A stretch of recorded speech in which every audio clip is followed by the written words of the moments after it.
غرباء غرباء غرباء غرباء. Good hard research, I found real live stories of Arabs who saved Jews. I found a story, for example, his photo is on the back of the book, a man named Si Ali Sakat. Si Ali Sakat was the mayor of Tunis at one time. He then retired to a country home in the Zaghouan Valley, which is right where the battle line was in spring of 1943. And at one point in the heat of battle, 60 Jewish escapees from a slave labor camp, from a labor camp, knocked on the farm door, knocked on his farm door, looking for refuge. Now you have to remember, at this time, the piece of territory that he lived on had gone back and forth during the war half a dozen times. He had no idea whether this time the Allies would win or the Germans would win.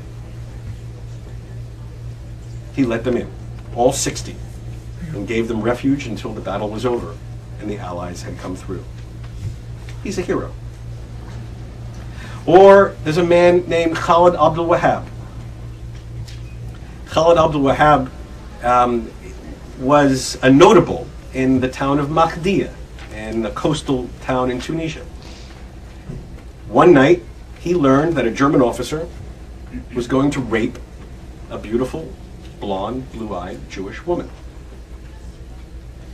Khalid got to the place where that woman and her family were hiding. They had already been kicked out of their home, which the Germans had taken for barracks.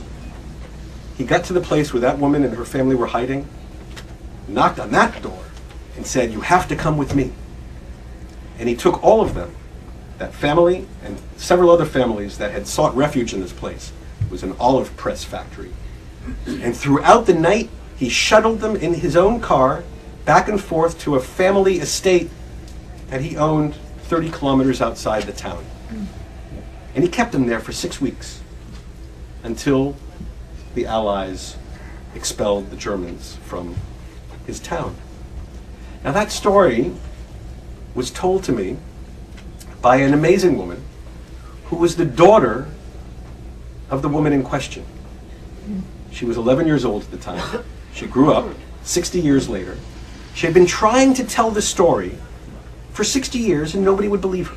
غرباء غرباء غرباء ولغير الله لا نحني الجبال غرباء. It's a story you've likely never heard, one told through the faces of these Albanian Muslims who risked their lives to live by a code of faith and honor called Besa. We are going to protect anybody who asks for our help and come to that, and we're promising to take care of them and help. The exhibit is opening eyes throughout the world. You don't have to share the same faith, you have to respect each other's faith. Pictures of Albanian Muslims tell a lifetime of stories. This man hid Jewish families, saying, "I did nothing special. All Jews are our brothers." The head of the Bektashti sect, with more than 7 million followers, tells the story of Albania's prime minister, who gave a secret order during the Nazi occupation.